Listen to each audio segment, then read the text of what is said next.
cenas paliks iepriekšējā gada, neko es nemainu, ņemot vērā to, ka pat cenas pieaug visu laiku.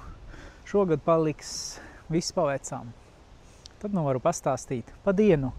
Pa dienām ir mazais pārks 250 eiro, lielais ir 350 eiro.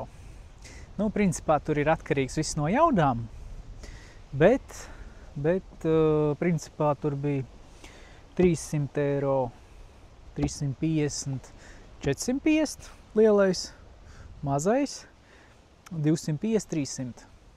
Tādas cenas jau uz dienu. Pa stundiņām lielais 119 eiro stunda, mazais 89 eiro stundiņa. Tas ir iekļauta degviela, vietiņa un, tā, viss pa vecām. Bet, tie, kas nezin, mocī ir iekļauta degviela, atpūtas vieta, galdiņš, grils, saules sargs, teritorija zaļā, privātā jūsu.